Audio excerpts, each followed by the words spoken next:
Cool. All right. Well, thanks for joining, guys. I think tonight we wanted to, like the invite alluded to, talk a bit about process and finance, and then also membership. So I thought that we could start off with Elena, talking a bit about, I suppose, where the core members of the group have got to in terms of vision and purpose, and some of the work so far in, I suppose, starting to develop some principles around a design brief and all that, or design and development brief. And then I'll talk a bit more about program and the process that we've been using on other projects, talk a bit about finance and money, and then also talk a bit more about membership. So probably looking at about 90 minutes for tonight. I'll just try and keep it as close to that as possible, but wanting to have at least about 20 to 30 minutes for Q&A. But having said that, more than happy to just take questions as they come. Don't feel like we need to hold back to the end or anything like that. Like, it's more than happy to have a very interactive session as we sort of work through things. So yeah, that was kind of our plan for this evening. Is there anything anybody that's joined wanted to maybe cover off specifically, make sure that we talk to, or anything like that?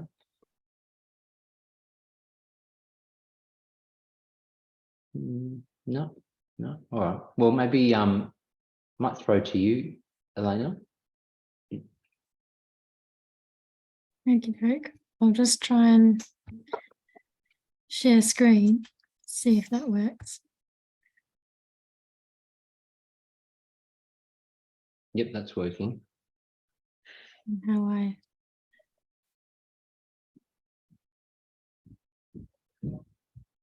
oops. Oh, yeah, okay. Yeah, hi everyone. I'm Elena. I'm part of the Westside Cohousing group, and this is the start of our sort of welcome pack that we're compiling, that we'll be able to send out to everybody when it's a little bit more polished. It's still a bit of a work in progress. Vin, would you like to do the acknowledgement of country? Yes, I'd like to acknowledge the lands that we're on, and we acknowledge the common biodiversity emergency we consider our planet. And we seek to dwell on the lands of the Wurundjeri Woiwurrung Boonwurrung peoples of the Kulin Nation, and we acknowledge them as traditional custodians, and that sovereignty was never ceded. We extend our respect to traditional custodians of country through Australia, the Torres Strait, and all around the world, and their continuing connection to country, culture, and community. We pay respect to our elders past and present, and we acknowledge the challenge and conflict of persistent colonisation. We hope that the co-housing model can positively contribute to new dialogues on land, tenure, stewardship, community, and governance. And we are committed to students to learn, to share, and to collaborate. And for me personally, it's also the connection with the local tribes that used to walk on the land along the Maribyrnong Valley, which I live on the edge of, and that's the Marin-Bullock clan. And so I think as a group, we're deeply committed to that connection to country and how we can learn from First Nations people. So back to you, Elena. Hang on, just 1 second. What's going on? Are you? I'm using the link in the calendar. It says the host of another meeting. In the calendar? Yeah, I'll go with my Have it. It's just the joys of doing this in the middle of family life as we... Is Rob having trouble getting into the meeting room? Yeah, can you just email him the link? Sure. Is Yeah. that all right? Sorry. Okay. I was saying to Tim, each time I go into Zoom, it seems slightly different from the last time I went into it, or Eventbrite, or I'm always wondering before I get to a meeting exactly how I'm going to access it. So Yeah. Yeah, he said he was waiting in the waiting room, but I think he's in a different waiting room. Ah, I don't know where he is. Yes, you can see this is a work in progress. Put photos of us here. Maybe none of us are particularly keen on having our mugs there, but you can see a group photo of us there on a tour of the Westwick Victoria Street projects. So we're just a local kind of group of people who have come together around the co-housing idea. I became interested in my mid to late 20s, having been an architect, and pretty disappointed with what was out there, and also thinking very, very long term about potential retirement and retirement living options, and thinking that looked, everything about housing kind of looks pretty disastrous from start to finish, basically. And that's why I got interested in co-housing and a collaborative community housing model. So that's sort of how I've ended up on this journey, on this trajectory. Vin, did you want to say a little bit about your interest? for me, probably it's since the early noughties, probably from about 2005. So I worked as Banyule Council's manager of strategic planning. And Banyule, indeed, I think, were the first council in Victoria to include co-housing in their planning scheme. So we supported the design of Murunducka, which is the rental co-housing community that's in West Heidelberg Heights. And so I've been interested in it ever since then. And as I've moved towards retirement, and I'm single, but not, while I'm quite happy to live on my own, I do like community life. I'm the extrovert in the group normally, but not always. So the idea of co-housing and sharing things really, really appeals to me, and sharing a meal with people regularly appeals to me. So both professionally and personally, quite committed to it. Back to you, Elena, enough from me.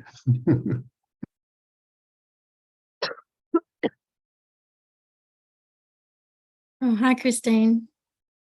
Did you want to say why you're in the group? Yeah. Popped? Sorry, I'm not well, and I didn't realize I hadn't muted Oh, that's myself. okay. Why am I in the group? Because I can't handle life on my own as a single mother. Yeah, I guess I want community. It partly started, I renovated as an owner builder during COVID, and I kind of realized that it wasn't just an energy efficient house that I wanted other people to share the garden with and all that kind of thing. So yeah, that's why I'm here. Thank you.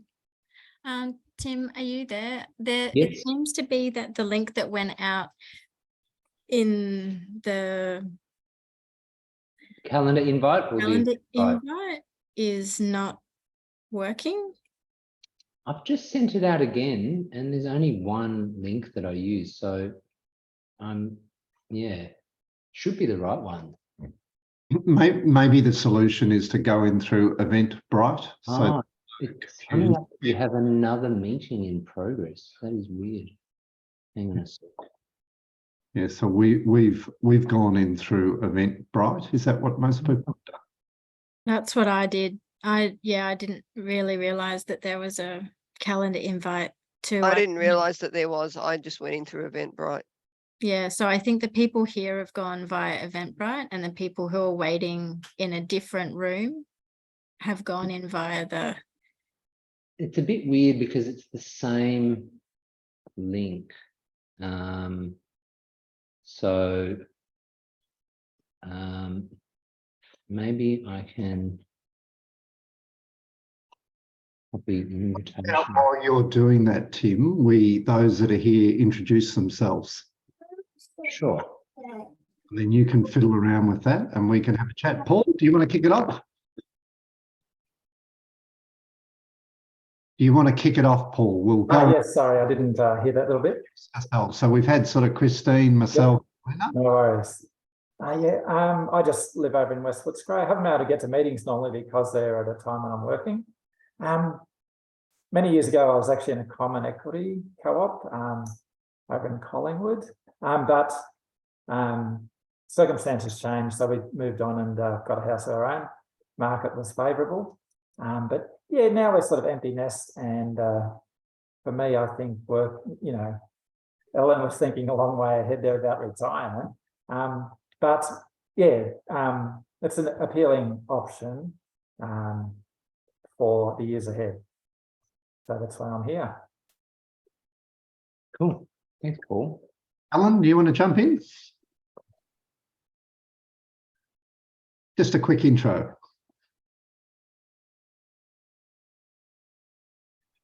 Me, sorry, we asking? Yeah, just a quick intro. So we each introduce ourselves while we're waiting for the rest of the gang to arrive, hopefully from that failed connection. Yeah, no worries. My name sounds very similar to Eleanor, so I was not sure. My name's Ellen.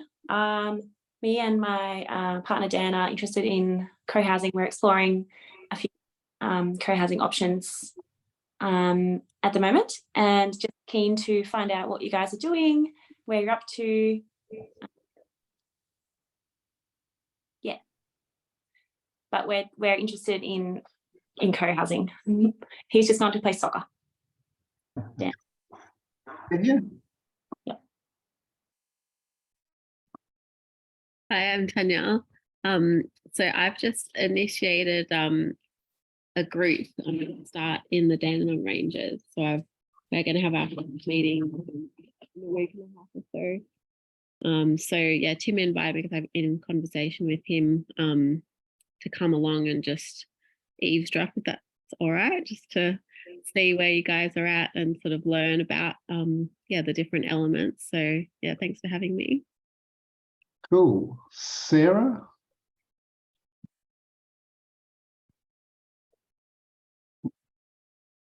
So I'm putting the hard word on. Sorry, that took me a moment. Hi, I'm Sarah.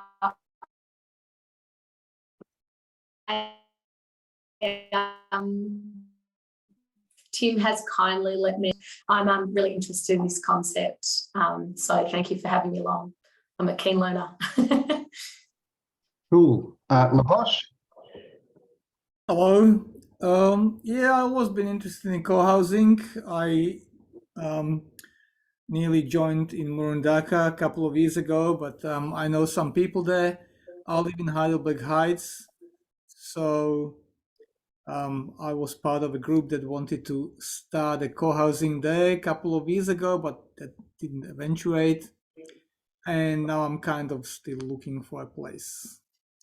So community is important. That's my goal as well, as some other people said.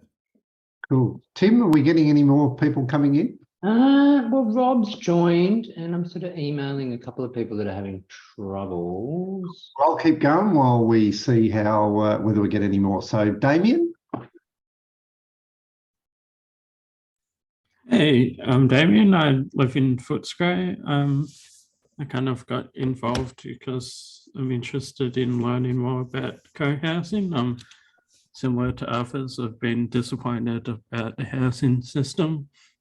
I feel so Australia's housing system has two options. You have the option to buy a family house, or if you really want to, like, if an individual, your only real option's an apartment, which is in my kind of price range. But yeah, I'm keen to hear more about what you're doing out in the West.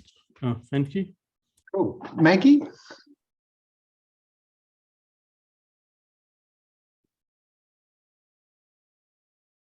Yeah, sorry, just had to unmute. Yeah, I'm from Ballarat, and I'm hoping to start a group here.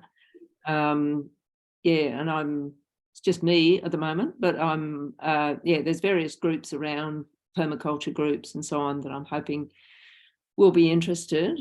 And yeah, I just need to learn, keep on learning more about how to do it, really.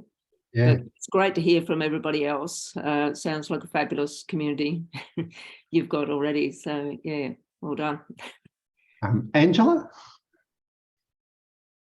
I'm in Maidstone. I've been interested in co-housing stuff, but kind of casually over the last few years, after hearing about it from being kind of in the permaculture community and having a friend that lives in Murundaka and just coming across people who live in intentional communities as well. I am here to learn more about what's involved. My husband and I have like dabbled in like, wouldn't that be nice, but not really looked into the nitty gritty of what it would actually mean. Yeah, so here to learn. Cool. Leslie, I think you might have just joined us. Hi there.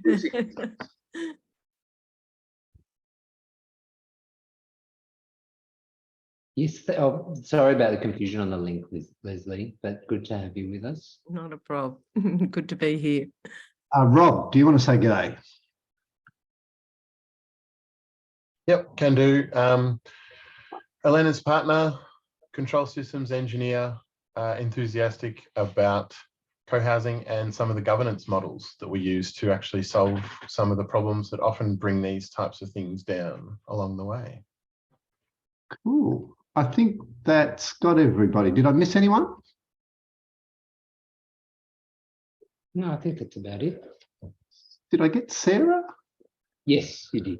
Yeah. Cool. Okay. Well, back to you, is it, Tim? Well, no, over to Eleanor, I think. Oh, sorry. Yeah, we've managed to get a few more people through, so I reckon we just keep going. Keep on going, yeah. Great. So yeah, we're here building the group, and we're looking for land, and we're building a team of people around the project, which includes Tim and property collectives. So really these conversations are just kind of dinner table conversations to start building the community and our social connection as well, in the hope that it gets easier and there's someone else who can hold your baby when you need to talk. So we've started to put together some guiding principles, and it's around trust and stewardship and relationality and having the courage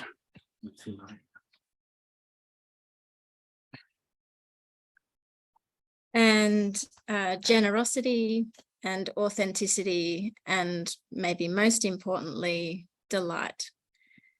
And so a lot of these principles are around, they cover off our kind of personal ideas and motivations, as well as how we might treat and conceive of the spaces that we make, and also relate to how we relate to each other socially and in terms of social governance.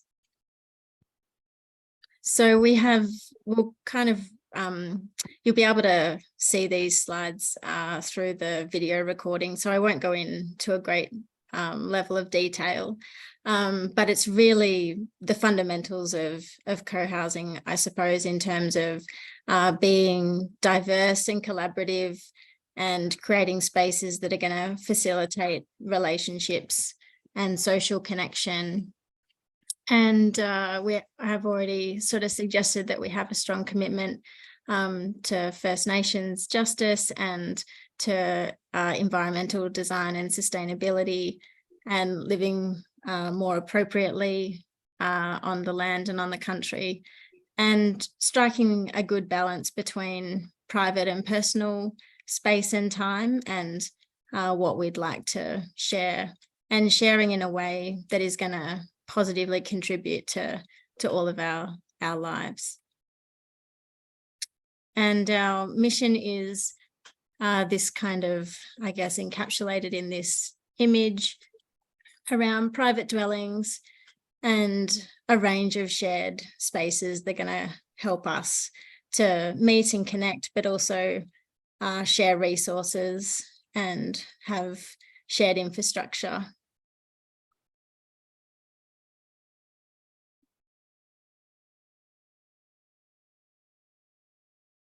And some of our values are, I guess, just kind of build on some of the things that people have already mentioned in the chat, things like sociocracy and permaculture and sustainable design approaches. And particularly that living together, I think, as Christine said, is a way to do all of those personal tasks and personal objectives and goals more effectively by not having to take it on as an individual task or burden, but being able to share that with other people.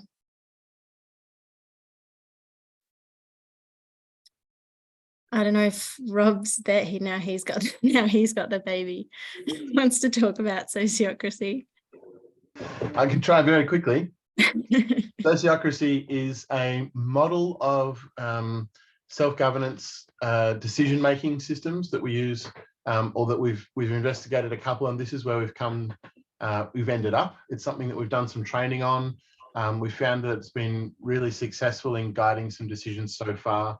And it's not just decision-making, it actually gives a really nice structure for how the organisation can align itself and arrange itself and sort of all point in the same direction, while giving everyone the autonomy and authority to make decisions on behalf of the group. So there's absolutely more chances to learn about this, but I think I'll leave it there for now. And if we get a chance for questions later and it's burning a hole in someone's pocket, we'll deal with it then. Great, thank you. Some people will have done the EOI form that's been sent out a couple of times. So this is some preliminary word cloud feedback that's come out of that process. And you can see just some of the things that people are putting down as things that they're excited about having in those sort of shared spaces. So productive gardens, obviously a big one, lots of interest around having guest rooms, which is a nice key factor in co-housing, that you don't all have to have the spare bedroom. And of course the common house and lots of other cool ideas. Obviously, all of these spaces don't necessarily have to be their own space. They can be co-located in flexible spaces, but it's just nice to see that there's a real interest in what we can do together. And also what those spaces will facilitate us doing together in terms of being able to share skills and cars and all the sustainability type objectives, as well as have lots of fun and greenery and play. And this was just a snapshot of why people had sort of identified co-housing as something that they'd like to pursue. But we kind of talked through some of those things earlier. And there's lots of interest in the inner suburbs of the West. Lots of people seem to have pets. There's quite a few downsizes and right sizes, I guess. A lot of interest in kind of the large 2-bedroom type apartment. A few people preferring townhouses, and just a general commitment around budget. So it's really great for people to fill out the EOI, because it helps us start to build a model around sites and design objectives. So share it with your friends. And now Tim's going to talk through the development model a little bit. So I'll stop sharing. Thanks, Eleanor. Thank you. Yeah, so I'm going to talk a bit more about the building group model, and then I suppose what we've managed to achieve in terms of other collectives over the last, well, since 2010. And then talk a bit about the process and the program, and how we sort of chunk out these projects, because obviously it's you know, it's a significant undertaking, and the process is really key to its success.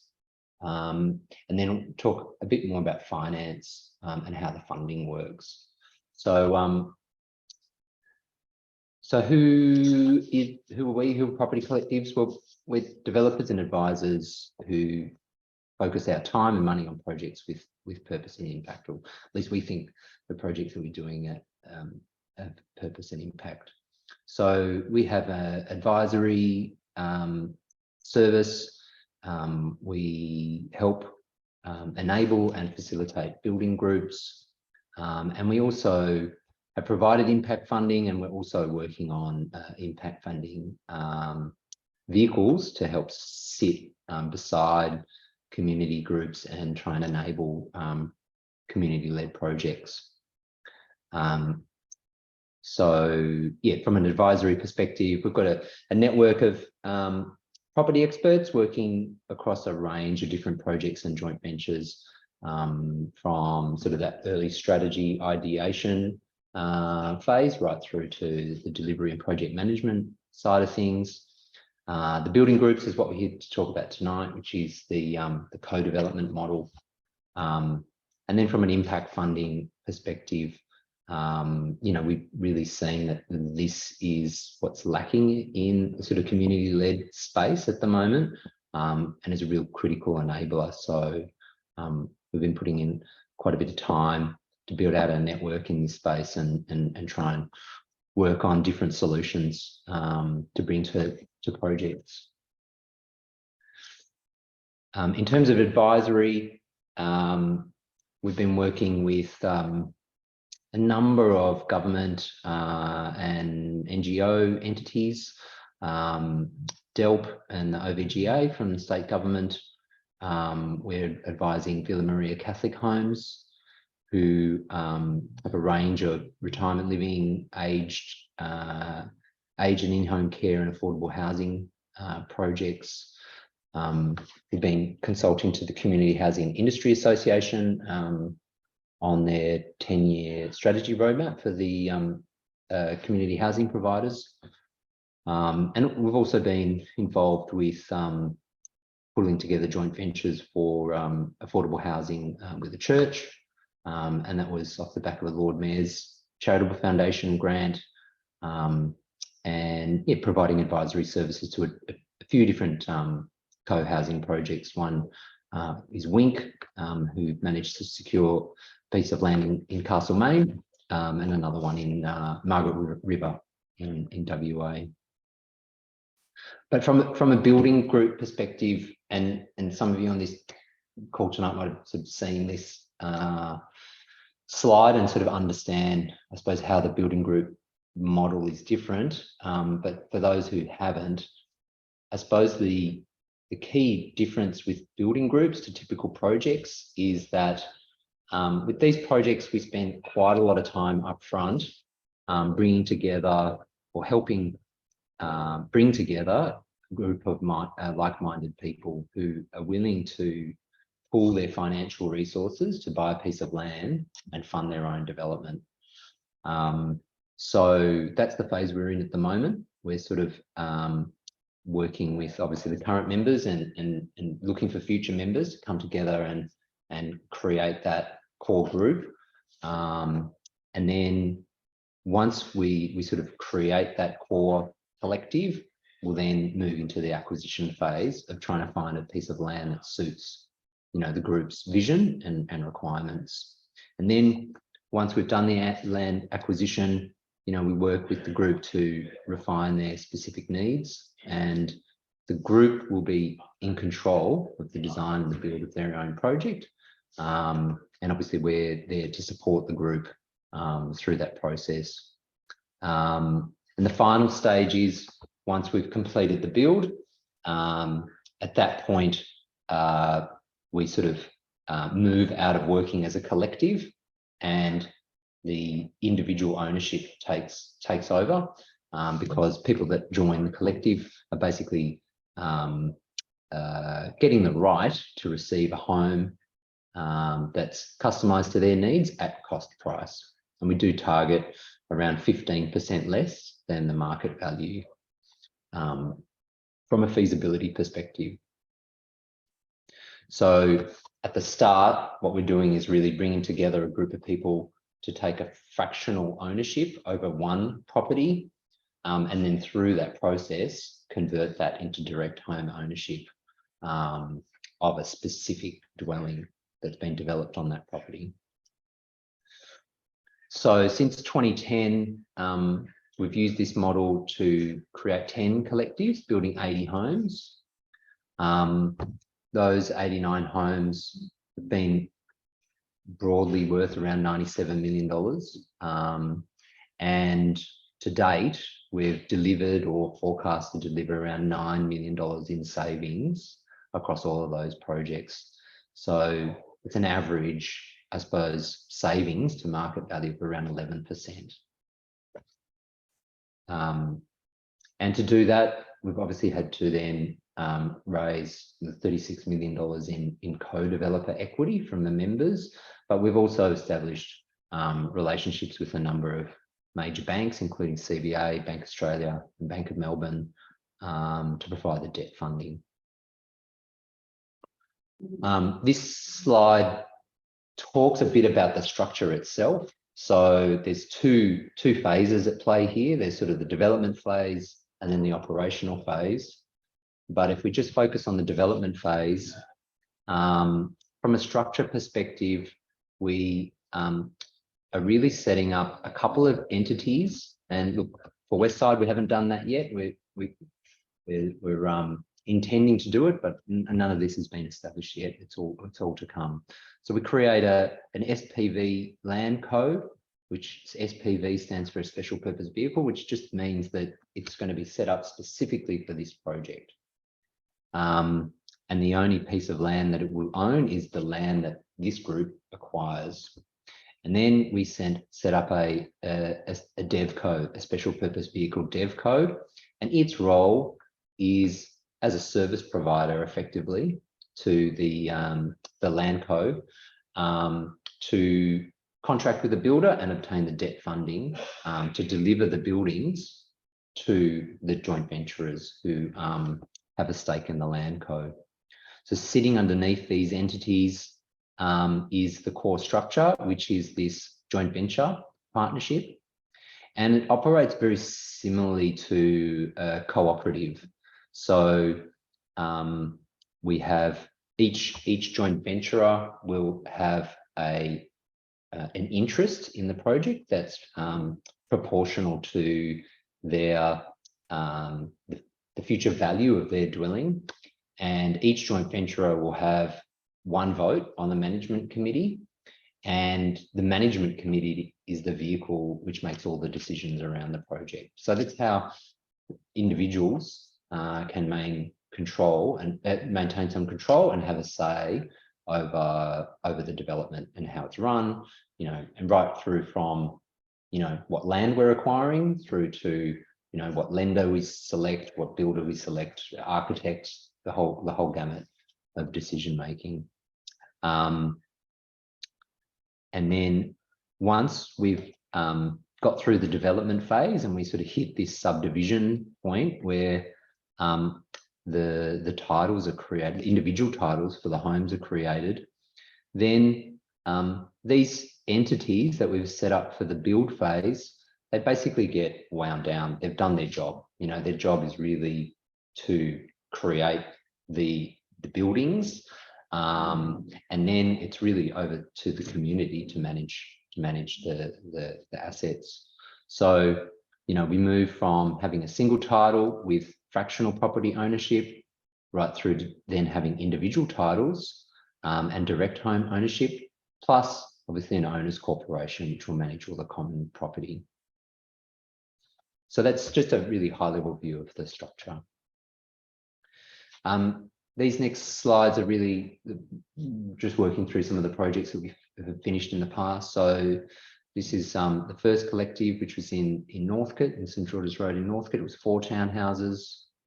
The second one also in Northcote, which is 7 townhouses.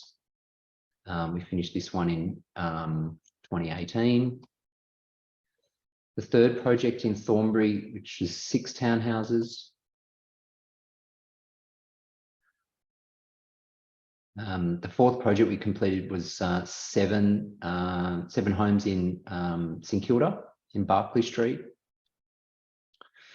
And some of you came along to Victoria Street in West Brunswick a little while ago. We sort of had a site tour there. This is 10 apartments, and we're a little bit more advanced than when this photo was taken, but we're around a third of the way through the build. And again, some of you may have come out to Brougham Street in Eltham. This is the 10th collective, and this one's a really exciting one because it's the largest project we've done, but it's also, I suppose, the most close, I suppose, to a true co-housing project, in that it's 21 dwellings, and because of the nature of the land that we've acquired for this project, it features, a common house as well as, generous shared garden spaces. It's got a heritage studio and a heritage shed, so there's a lot of shared amenity in this project, which is fantastic. This is a render of the design, looking at from the car park. We've got a shared car park. This is another angle from the bottom of the site. This is a render of the common house and the vision for a shared outdoor eating area. So part of, I suppose, the journey that we've been on is, over the last 13 years, is we've obviously started this model with quite small projects. And now with Eltham, we've managing a project 21 dwellings. And part of what we've been asking ourselves is, well, how do we take this model and how do we make it more impactful? Because it does obviously allow people to obviously obtain their housing at new homes at cost price, but it also allows people to obviously realise a different vision than what's being delivered in the market, right? So we do think it's very impactful from that perspective. And part of what we've been working on over the last couple of years is moving to a mixed tenure approach, because we think part of the solution to making it more impactful is actually making the housing cheaper. And one way to do that is to do slightly larger projects. So you're amortizing the land cost over more dwellings, which is a key component of the cost. So with Eltham, we've got 20 homes. We're actually building 21, but the 21st is a common house. And for there, we've used this joint venture structure, but it's been a full equity structure where basically we've borrowed from the bank and the members have put in the balance of funds needed to complete the project, which is typically around 30% of the total cost of the dwellings. We do have one member in that group who has been sort of sponsored into the project and supported by other members of the project, and has effectively participating as a shared equity joint venturer. However, we've been lucky in that respect that project's had some members with surplus equity that they were willing to invest in that way into the project. What we're working on and hoping to explore as part of Westside is, how do we create some more diverse pathways for people to participate that is not just a full equity pathway. So how do we, for instance, and this is just an example, but how do we shift the dial there and create more shared equity shared equity pathways to participate? And also, can we work with either community housing providers or other member-based organisations that understand what we're trying to achieve in terms of community and creating a resilient community, and want to participate and provide rental pathways for people to join in these communities. So this slide, I think, just talks to what I was really just going through then. But you know, all of the projects that we've done to date have relied on joint venturers being able to contribute around that 30% equity, and that's meant we've had to say no to a lot of people just because of the restrictions from a financing perspective. But we are working with a number of impact investors at the moment to work on solutions where we can actually offer to people that want to participate a much lower equity contribution to get involved. And then similarly, we've been talking to a number of different community housing providers and other member-based organisations about the model to see whether they would be interested in participating in future projects as well. The impact investor piece we think is critical because it can unlock different pathways to access the model, you know, from an equity assisted joint venture perspective, but also from an institutional perspective, because a lot of the community housing providers have the similar issue to households in that they're quite equity constrained, you know, without government subsidy. So yeah, like I said, it's been a big focus for us over the last 12 to 18 months to try and find some solutions in this space. So from an impact funding perspective, you know, really we're looking for investor partners who want to support and give a mandate or create a mandate to support community-led projects in different forms. So we've been working with the Lord Mayor's Charitable Foundation and also Social Enterprise Finance Australia in that field. And then from an institutional perspective, you know, we've been working with organisations like Aboriginal Housing Victoria, the Business Council for Co-ops and Mutuals, Common Equity Housing Limited, Housing Choices Australia, and I know Ellen has also got a good relationship with United Housing, and they're doing a project in Footscray at the moment, which has been designed along co-housing principles. It's not a model. It's not following the model that we're looking to use here, but it's been designed along co-housing principles.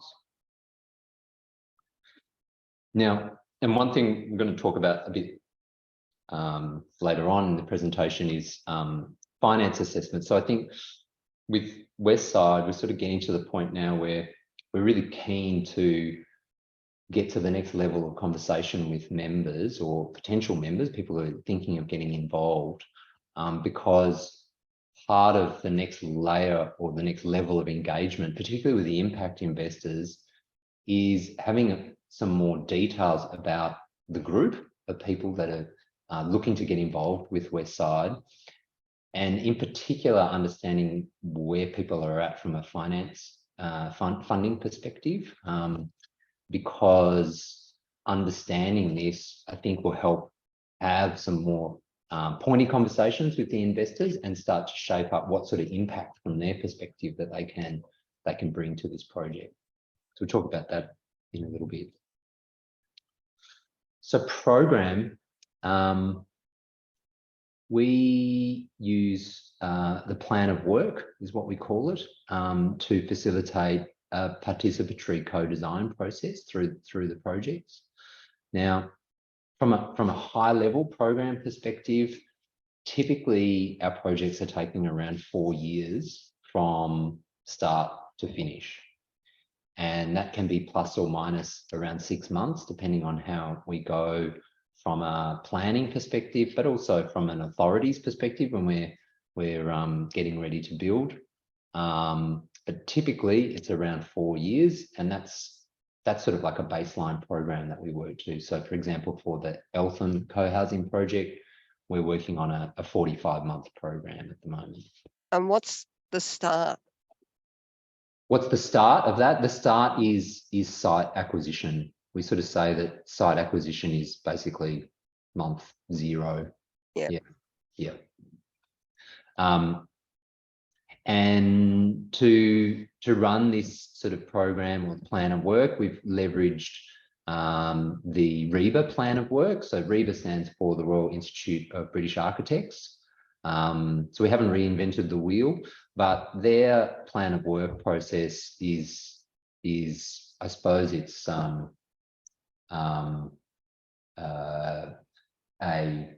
globally recognized kind of standard, you know, in terms of working through a design process. And I think what we like about it in particular is that it's an efficient process that if you run the process properly, will eliminate a lot of rework. And I know a lot of projects get stuck because of abortive design work. And that really is the key, I think, to running an efficient process, and not having members of the group getting fatigued by the process, which is, I think, common in a lot of sort of co-housing stories from overseas.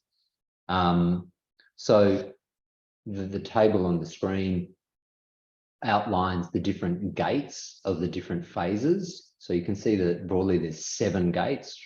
Gate 0 being acquisition, and gate 7 being operation, or, you know, completion of the build, and you know, people starting to move into the homes that we've created. The first gate 1 really is about strategic vision and definition and concept design, and I'll talk about this in a little bit more over the coming slides. But then we move through to town planning in gate 2. We typically run a parallel process once we're in town planning to do some design development, which is really about starting to work to construction drawings. And that's the stage we're in for the Eltham project at the moment. And then after you have a planning permit, we then do a review and we finalise our strategy for construction documentation. And then you move through to tender, builder appointment, and then pre-construction, and then construction. And you see that as we run through these different gates, the members of each collective then are endorsing these key outcomes that unlock progress to the next gate.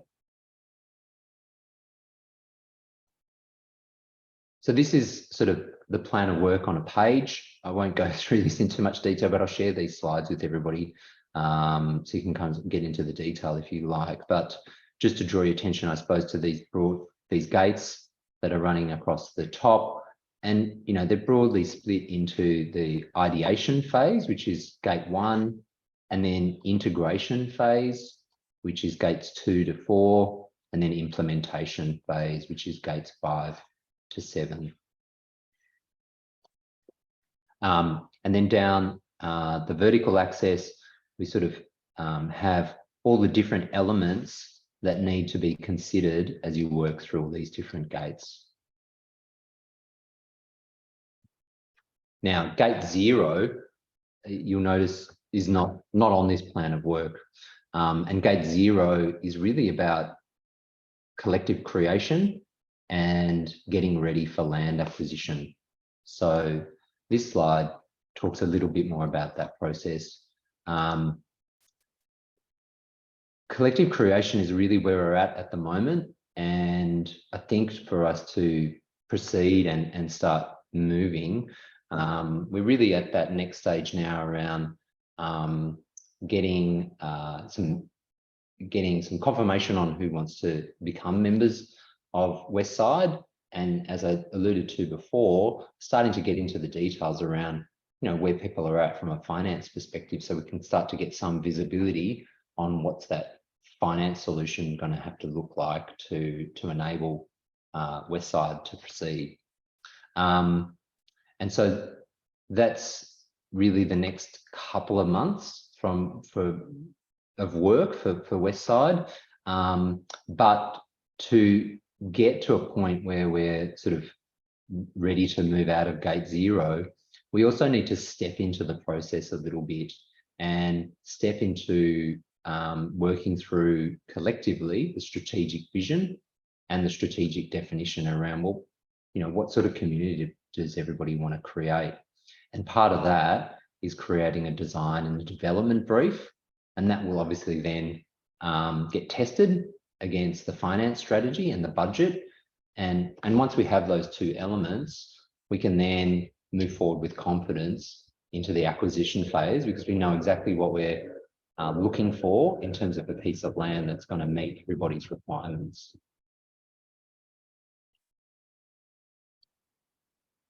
So the next few slides are around finance. And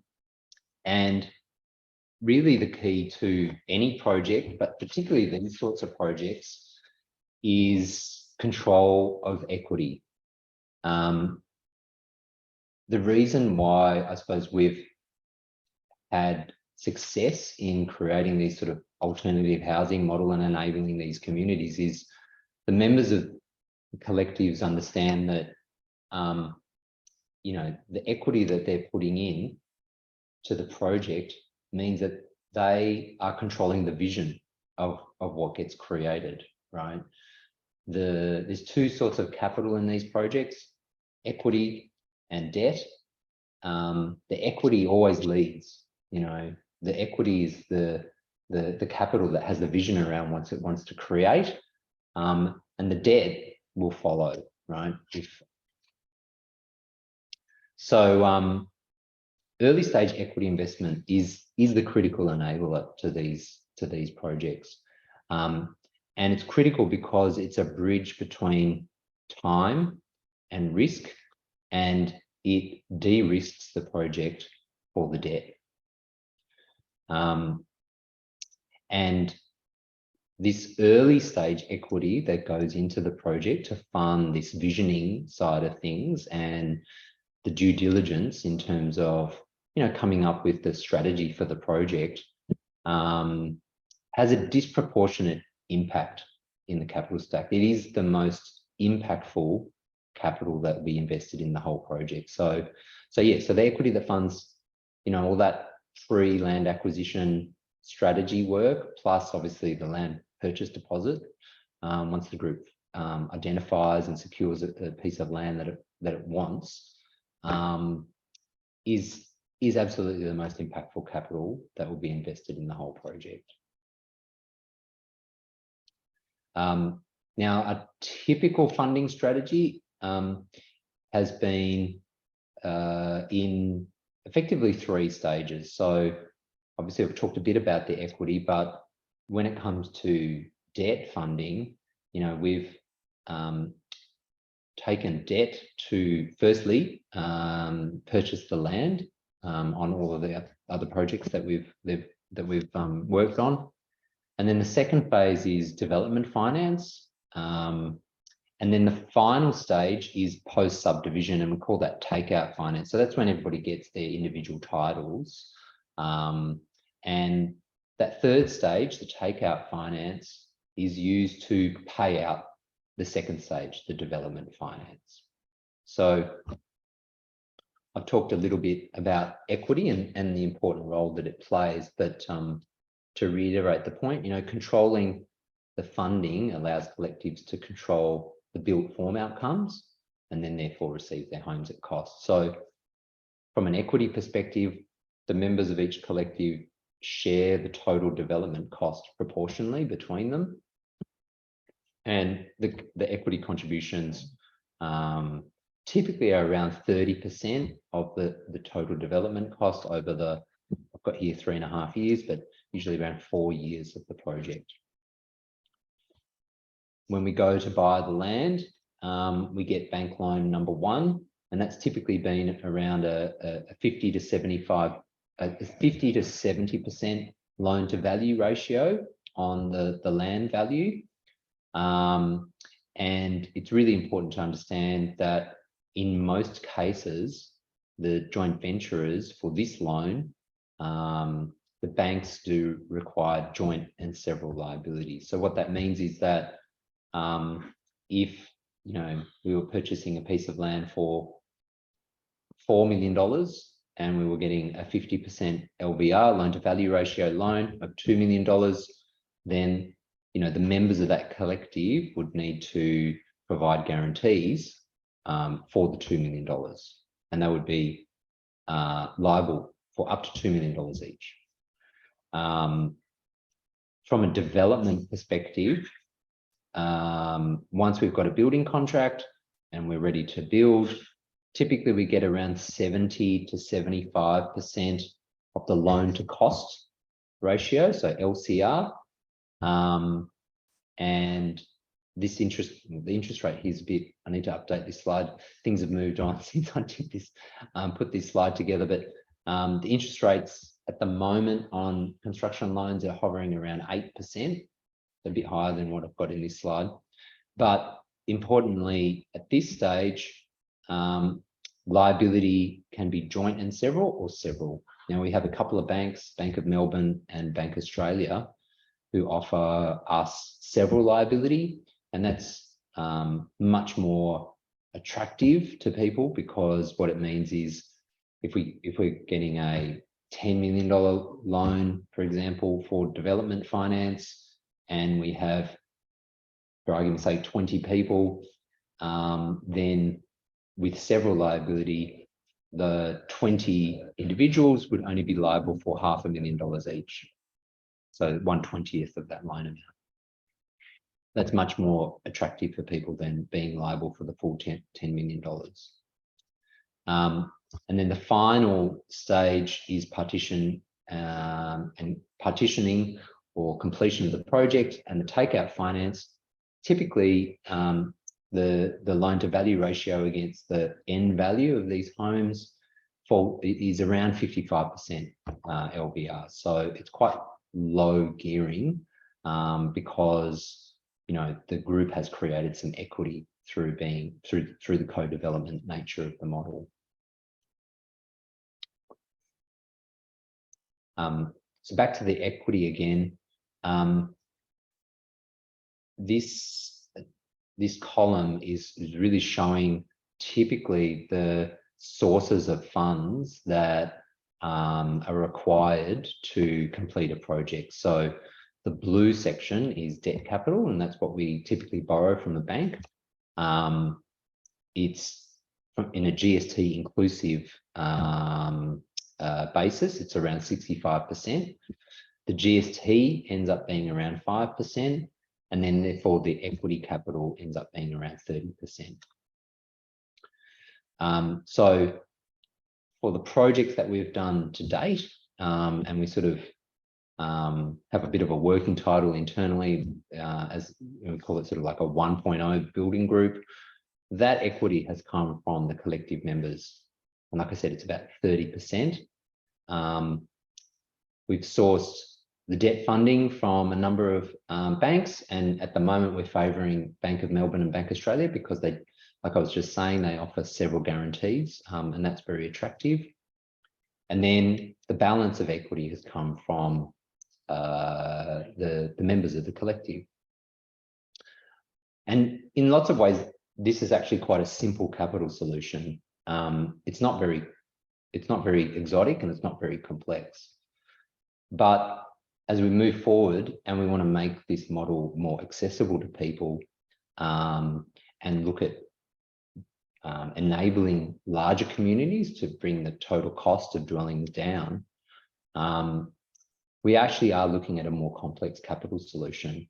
And so this is where, you know, we're working with people like, or organisations like CEFA, to see if we can get some early stage sophisticated investor and institutional investment to help, you know, evolve this model. So from a Westside perspective, where we've got the building groups 2.0 sort of boxes there, you know, we're talking through CEFA to investors to see, well, how can we bring in impact investors to actually look at reducing the burden on collective members to fund that equity component, and in doing that, allow more people to participate, because we know that coming up with the equity is going to be the hardest thing for most people to do. And the last couple of slides, just using Eltham as a bit of an example here.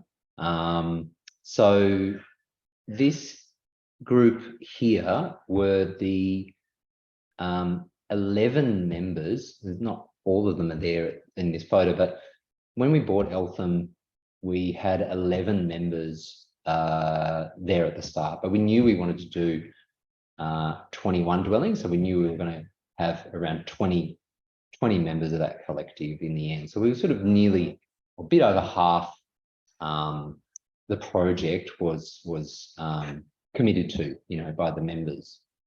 And in this sort of gate zero or pre-acquisition stage, this group spent around $40,000 to get the project to the point where we acquired the land.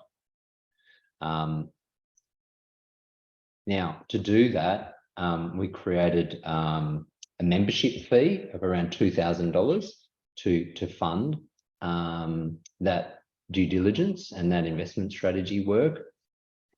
And then property collectives actually invested some money as well to sit beside the members when we were acquiring the land. So we helped to co-fund the initial deposit on the land to help secure it. Now this project has a $19 million total development cost, and I suppose it's worth noting that, you know, really as a proportion of the total amount of money that is going to have to be spent to realise this co-housing project, you know, the $40,000 that the group spent on due diligence and investment strategy, plus, you know, that $10,000 initial deposit, it's a relatively small amount of money in the context of the whole cost of the project. But that $40,000 on the DD, and then obviously the initial deposit to secure the land, that money that was spent there is what I was talking about before, was the most impactful money that's been spent in the project or will be spent in the project. And this photo is the JV meeting that we had when the group voted to proceed with the acquisition. So one of the members had the foresight to actually take a photo of it, and it's a nice, I don't know, it was a nice moment, because I think the members of this collective, knowing that, you know, we still needed to find another 10 odd members, were really brave, you know, in terms of their decision making to go ahead and secure the land.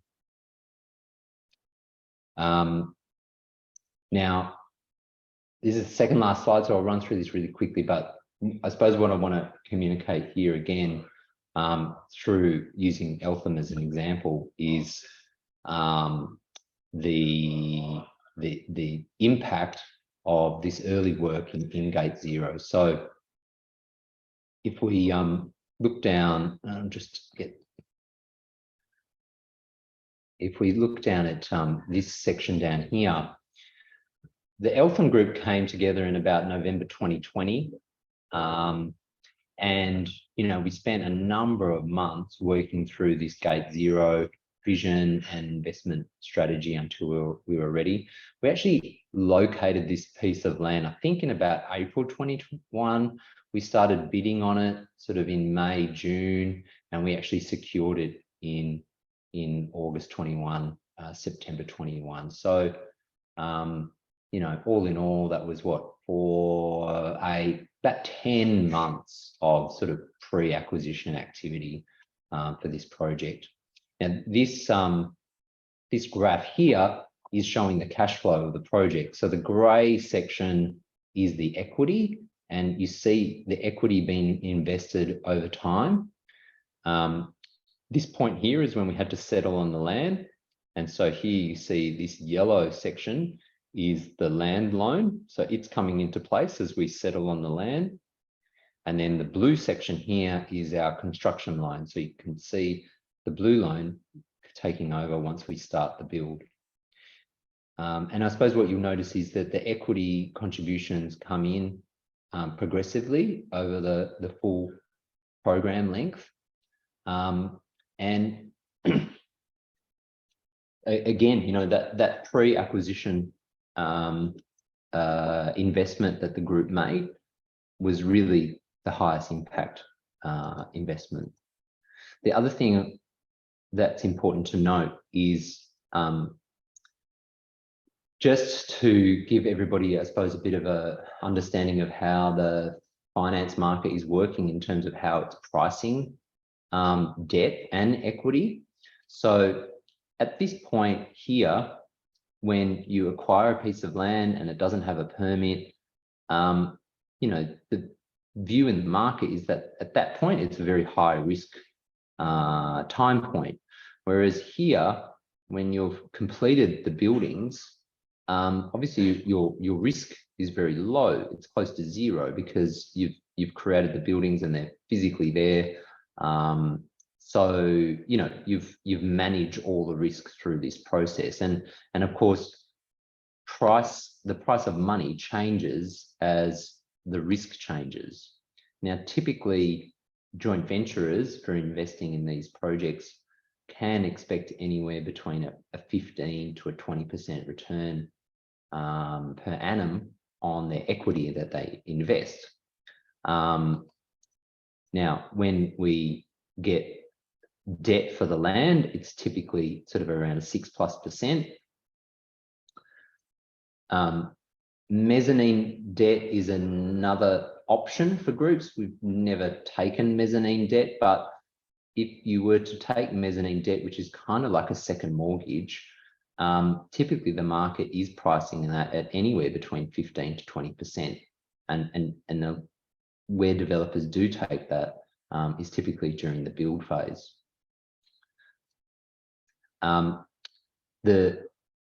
The rates that we're paying on construction, again, are sort of around 7 up to 8%. And that's because, you know, banks see that risk is higher during construction than just the land banking. And then, you know, a home loan is seen as less risky again, and that's typically then why the rates are a little bit lower than, you know, this land debt or the build debt, which is commercial. Now, in this environment, and everybody's aware that interest rates are rising, and we've had 10 consecutive interest rate rises. We are living in a different environment to when we first bought Eltham. I think the cash rate when we bought Eltham was, under 0.5%. The cash rate now is about 4%. But what the 5 to 10 year government bond rate is, and it's currently sitting at around 4 to 5%, is effectively the zero risk-free cost of money, right? And I think that's important to keep in mind as we sort of start to move through this project and we start to engage with impact investors, because when we were purchasing Eltham, because we had half the project to fill up, we actually approached an impact investor who offered us an equity loan because they wanted to support the project, but they priced it at 20% per annum. And what was really interesting for me was that the joint venturers in Eltham probably quite rightly said, well, that's too expensive. And the group actually set up a internal loan, which some of the joint venturers contributed to help cash flow the project. And they decided that they would set that loan amount at 10% because they felt that that was a much more reasonable rate. So yeah, so look, in terms of next steps for Westside, I suppose from from our perspective, really, it's about working with people that decide to become members at, you know, creating this core collective and starting to work towards land acquisition. You know, part of that is the expression of interest, which many of you will have completed already. But, you know, over the next week or so, we'd like to have conversations with people around membership application. And then really we're keen to start working with people on finance assessments, and that's really around getting a picture of the funding challenge and the potential solutions. And like I said before, allowing us to engage with impact investors and institutional joint venturers. We need to work through a membership and membership fee. And then also start working with the group around a development or a design brief. And I suppose the important thing to point out is that with the design brief, you know, the vision of people who commit early in the process is going to disproportionately shape the project, you know, because, you know, it's the group of people that are present and sort of committed at the start that shapes the brief and the acquisition strategy that we adopt. Beyond that, we'll start to look at feasibility studies, and that will all help shape, you know, our final acquisition strategy and our brief that we'll use to acquire a piece of land that's going to suit everybody. So that's me. I haven't quite managed to do that in half an hour, but yeah, was there? Happy to take any questions, or Eleanor, did you want to? I'm not sure. Eleanor's with the baby. Eleanor's not at the away from keyboard. Or do you want to talk a bit more about membership, Eleanor? I'd like to make a little comment before Eleanor comes in. That last slide that you show seems another complex process to go through, but my sense of it is once you find a site, that whole process speeds up. If we were to find a site tomorrow, yes, the process would be exacted very, very quickly. And the foundation to many of those elements has already begun. So I didn't want people to look at the slide and your complex financial model and go, oh my gosh, how do we get through all this? There's been a lot of work done. And particularly Elena and Rob have done a lot of work, and I know you have, Tim, and there's a model for putting this into place fairly quickly. Yeah, 100%. Yeah, I think when we, with Eltham in particular, once we secured a piece of land, the dynamic changes. You know, I think it's a lot easier for people to get their head around what they're investing in when they can physically go to a piece of land and imagine it. This stage is actually quite a difficult stage, you know, because there's no piece of land and it's a visioning exercise. So people are getting involved conceptually. And so what I find is that a lot of the early members or the core members of the collectives that start, I think they have to be a little bit entrepreneurial and a little bit visionary in how they think, because it's it's a little bit blue sky, you know, at the moment. But to your point, that work started, and in terms of, I suppose, involvement, really at this point, it's about people committing some time and some energy to the process and starting to help shape that vision that the existing members have already started to create. Yeah. It sounds like you don't have any disaster stories of cost blowouts or anything like that. Look, I won't lie, that there's a couple of projects that absolutely got hit with the cost escalation we've seen over the last couple of years. You know, I mean, yeah, 30% cost escalation over the last 2 years across the industry. So the Victoria Street project and another one that's in West Brunswick and another one in West Melbourne, they have been hit by that. And I suppose we've just had to work through that with the group. So how much safety is built in around that? At some point you get to lock certain things in, I imagine. Oh, 100%. And look, I think the safety actually comes in right from the start in terms of, you know, the inputs that you put into the modelling around what you think your construction costs are going to be and your financing costs, you know, and that's a very transparent conversation that we have with the group because we're using data from our most recent projects, but then we're also leaning on quantity surveyors and builders that we work with in the market to sort of inform, you know, our budgets that we're setting, know that they're realistic. So, you know, like when we're doing that for Westside, you know, we're going to be using, you know, the escalated costs that we've copped on those projects, because that's the reality of the market today. You know, and it's not coming down. It's not coming down, yeah, 100%. So, you know, that has to play into, you know, the actual property strategy, but it also has to play into, you know, our strategy around typologies and all that sort of stuff, you know, because, you know, I think to deliver projects efficiently in this market, it is a challenge, you know. I think it is too. Yeah.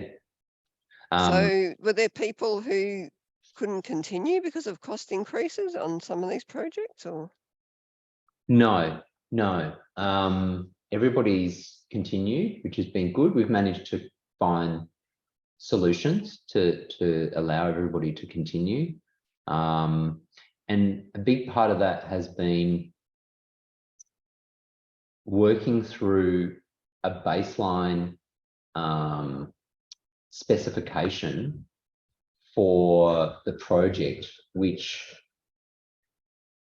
everybody in the group meets everybody in the group's budget. You know, put it another way, understanding what people's budgets are means that we can shape the specification for the build to align with people in the group that have the tightest budget, right? Yeah, okay. And that is our absolute priority, right? But within that, we can have some flexibility for people that want to upgrade, do that for their own dwelling, right? And that's kind of how we've been managing the budget process, the build budget process on those other projects. And it's a bit of a balancing act, you know, it's a bit of an iterative process as we get through it, as people work through, okay, well, what is that minimum baseline specification that's right for me and therefore right for the group? And there has to be a bit of give and take there, but everybody gets it, you know, because everybody's working together to create something. And, you know, the baseline specification is always a good specification. It's just not necessarily as good as some members in the group want.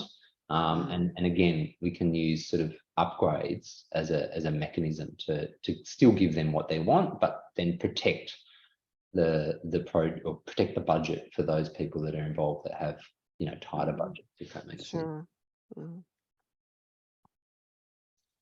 But look, we've only got 5 minutes till 9, and that's probably my fault because I spoke for too long. But Elena, did you want to say anything more about membership quickly, or?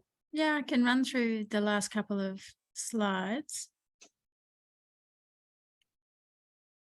I think you have to stop sharing before it will let me. Sorry, I thought I had stopped sharing. No, oh, good. Let's see.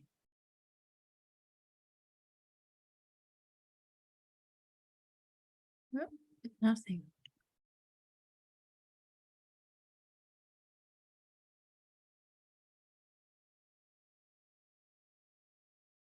So yeah, this is sort of so the way that we've been working is that we come up with a proposal and then that goes someone will come up with a proposal, or a working group will come up with a proposal and take it to the whole group. And so at this point, we've got a sort of provisional proposal around the membership process, which is what you can see here. So some key attributes is that it's a bit of a staged initiation, I guess, for people to get to know the group and get to know the project and understand the implications of joining. And so it's a little bit like the gates. Each step that you go through requires a little bit more participation or financial contribution, but with each step comes more agency and participation, access in decision-making process.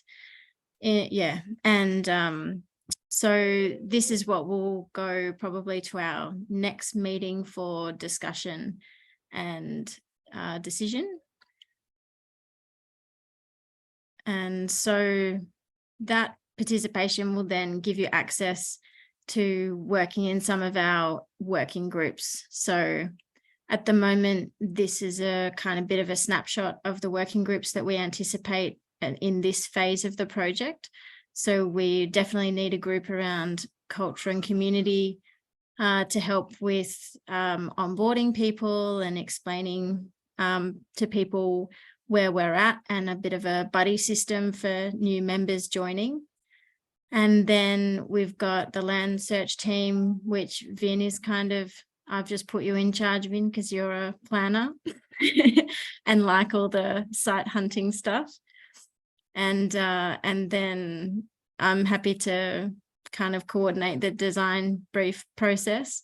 Makes the most sense. Anyone who got super excited about all the things that Tim was talking about, definitely reach out and have a chat, because we need someone to kind of head up our legal and finance team. And then governance is Rob, because he's all across sociocracy and those sorts of things. So definitely you don't have to feel like you need to be across every element of the project. There's a perception about co-housing that it's kind of mountains and mountains of meetings and mountains of decisions, and everybody needs to have an opinion about every single element. You don't necessarily, you can be in all of these groups if you want to, but you definitely don't have to. And part of that is about learning to trust the group as well. Obviously, all of the big decisions and all of the gates that Tim was talking about will be whole group decisions, but a lot of the other stuff can be distributed amongst these working groups so that each piece is manageable for people's level of commitment and participation. So some of the things that we're currently working on is a bit of a site brief. So we've started to generate some key criteria for where we would like a site to be located. Part of it is driven by planning, and a lot of it is driven by access and amenity and lifestyle choices around being able to walk and cycle and use public transport. And then also a little bit of stuff around site amenity and the type of attributes that will make the dwellings and the spaces on site pleasant and hospitable. Part of our process to developing the design brief are site visits to various co-housing communities around Melbourne. And so we've started to develop a bit of a matrix about strengths and limitations and lessons learned from different projects. So if you've been to any of the projects or you want to come to future projects, then this is a really great way to start to get your head around how those projects work and how we would like to see our project designed and what we would like it to facilitate for us as a group and individually. And so the next phase is really to develop that design brief And this is potentially where it starts to get a little bit more tangible and a bit more exciting and move out of that sort of super conceptual phase. So it's a really great time to start to get involved, because this will really drive the feel of the project. So we've started to develop a bit of a matrix around what those design brief components will be. And this is just a few, yeah, so the next step will be a design brief workshop. We've got our next meeting on the 8th of July. And so from there, we'll probably try to establish a date for a design brief workshop, but we'll certainly be discussing the components of the brief and the components of site selection at that next meeting. And these images are from the Future Homes process that the state government has been developing. And I don't know, Angelica, are you still on the line? Angelica is that architect that worked on these. So hi. You're seeing your images a lot on the Westside page. Yeah. Hi. So it's quite an exciting opportunity that the state government is piloting these new apartment guidelines, and they're piloting them in Maribyrnong. It's one of only 3 municipalities that are running this pilot process, and it includes streamlined planning process and some pre-existing designs that will obviously need to be manipulated for whichever site they're used for, but they're also really conducive to co-housing, especially this one, which is why it's the one that we've preferenced using at this stage. The scale is not quite what we would be looking at for co-housing, so that would require a little bit more iteration, but we're excited to work with Maribyrnong Council and potentially, if we end up outside Maribyrnong, some of the other local councils and state government to see if we can use this project as a demonstration project for best practice community design. So thanks for being here, Angelica. Thank you. I will just add that then there are multiple adaptations that are there. They like each of the designs have like 3 adaptations that could be, massaged to different desires. And so the good thing about this is I could speed up a little bit the process if the group ends up choosing to go through this. Yeah. Yeah. Exactly. Great. I think that's all my slides. So I'll stop sharing so we can see everybody. Yeah, so great time to get involved and share the EOI form with anybody else that you know that might be interested. And because we've got, some really exciting phases coming up in terms of looking for sites and designing the brief, and all of that, as well as the financial assessments, feeds into this feasibility phase, which is really crucial next step. So any other questions? And it's fine if you're just kind of overwhelmed. We'll send out the recording and you can kind of go back and look at different slides and come up with any questions for down the track. But if there's anything that people want to ask now, please feel free to do so. I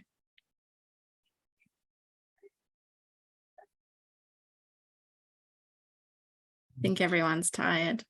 As I've said to Tim, I'm still getting my head around all the financial acronyms, even though I've worked around the development sector for years, but not in the finance area.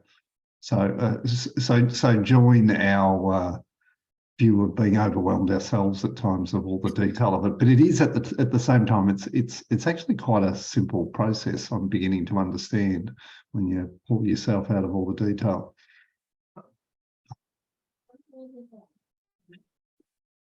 Yeah, I think that's the key. And that is the good thing about the plan of work, because it focuses the group on just the few key decisions they need to make at that point in time to then move to the next stage. Because if you think about the whole process in its entirety, I think it can be very overwhelming, you know, for the amount of decisions that need to be made along the road. But that's where we found the plan of work's really, really powerful and quite simple, you know. Cool. All right, well, thanks very much, everybody, for joining in. Oh, hang on, there's one question on message. So Leslie's just asked, there may not be enough of a history for this question, but what is the difficulty in the case of someone having to sell out, i.e. move into aged care, i.e. interest in buying? So Leslie, you're talking about if somebody joins the group, but then something changes and they need to exit? Yes, if they move in and they're there for a period of time, but circumstances change and they need to sell. So just in terms of, I guess, how that works financially. Well, look, if you're talking about once the homes are completed and people have moved in, well, at that point, everybody has individual ownership over your home. So it's a strata title arrangement. So, for instance, if I use you, but perhaps there's the example, if you joined, you would be a joint venturer and you would have your interest under your name. And then once we subdivide, you would get your dwelling and it would be in your name. You would then have free title. And so if your situation changed, then I suppose you would be free to rent it out, or if you wanted to sell it, you could put it on the market. Like none of the groups that we've had to date have decided to put any sort of restrictions on the titles in, you know, post completion. And I think that's a recognition of the fact that, you know, all of the individuals in the groups have taken on that risk to co-develop. And so they want to have that control over their home at the end of it, you know. I'll explain it slightly differently, Tim. So I'm also, for my sins, the chairman of an owners corporation of about 20 townhouses. So what you're really doing is you're buying into, you're really just simply buying into an owners corporation. Okay. And each owners corporation has complexities of property. So if you're buying into an apartment block, then you're responsible for lifts and lobby areas. If you're buying white townhouses, you're responsible for a sinking fund to paint them and the fences. So there's different products that you have to sell or to buy into. So that's really, at its simplest level, it's nothing more than that. But obviously the person buying into an owners corporation or selling for a co-housing owners corporation is selling a more nuanced product. Yes. That a certain type of owner is going to fit. Yep. No, thanks for that. Yes, I just wondered if there was, and it's why I began my question saying there mightn't be enough of a history in terms of the general interest in the marketplace buying into this sort of development. But what I'm picking up is the interest is growing because of the social benefits and the community benefits that are derived from this sort of philosophy. I think the other thing which we actually haven't mentioned, what is it now, 30 expressions of interest, Tim? What's it up to? I think it's mid-30s, yeah. So really, in the space of a couple of months, we've partnered with Tim, we've advertised it, and we've got plus 30 people expressing, or households expressing, an interest in co-housing. So we expect that will grow. And that there are many more people in Melbourne. If they can actually see the product, it's probably even easier to sell. The other thing that I find interesting about this development model is a bank premises a traditional development on the need to sell a property to an unknown buyer. Now, that's how the whole financial system is set up. So it's actually quite a complex thing that the bank is doing. It's financing something where it doesn't even know if someone is going to actually buy the product. Oh, it's harder, but it's actually an easier sell because you're selling a product that the people know. You've got a pre-committed owner, and you've got the same sort of, you actually, if you're moving into the neighbourhood, you know the neighbourhood you're moving into. If you buy one of the townhouses that I'm in Kensington, you've got a rough idea what you're buying into, but you don't really know. So I sort of see it in a slightly different light. So it's a matter of perspective, and I think there probably is quite a strong latent market there for it. Yeah, no, thank you. That's given me another perspective too. I don't think there's any anxiety about selling later on. That doesn't cause me anxiety. I think the anxiety for me anyway is more about in the building process, if things go pear-shaped and do I lose all my money or something? Yeah, look, the build is the biggest risk to manage, 100%. You know, I think, you know, but again, a lot of what we're doing now from a process perspective is around mitigating that. So, for example, with Eltham, we actually ran a process with 2 of the builders that we worked with previously that we know well and we trust, and we know the quality of their work, and we've I think I've spoken to you about this before, Christine, but we've brought one of them. Well, the group selected one of them to do what's called an early contractor involvement engagement, where, you know, they're actually part of the design team now, and they're providing us with cost and design advice to help evolve the design so that we can get it to budget, you know. And if they do that at our target price, at a specification that's acceptable to everybody in the group, then they'll have the first right of refusal to go to contract. Right? So we think, I mean, it's a bit of an evolved, it's sort of like an alliance contracting type model. Yeah, it is. But, you know, the builders are the people who understand exactly what's going on in the market, you know, so they're best placed to provide us with that advice as we work up our design. Although I don't think anyone knows exactly what's happening in the market, but well, true, but you know, I think the builders are closest to their subbies, you know, all that stuff. So yeah, look, there's quite a few strategies that we can bring to bear to reduce that risk, but you're right, Christine, it is the biggest risk to manage. My other perspective on it, Christine, again, I take it from my own townhouse experience. So I bought a townhouse off the plan, but I've actually bought a completely unknown product where the developer eventually went bust. Most of the townhouses and apartments in this development have severe structural problems. You're actually buying a quality product. That is actually at a premium in the market. So it's probably... look, I think that's all attractive. I guess it's just being the developer is this scary bit kind of thing. Well, that's the big part of the value. I know, I agree. But it's also why the bank likes us being involved as well, because they see that it's a risk mitigation strategy as well. You've done all this before, so cool.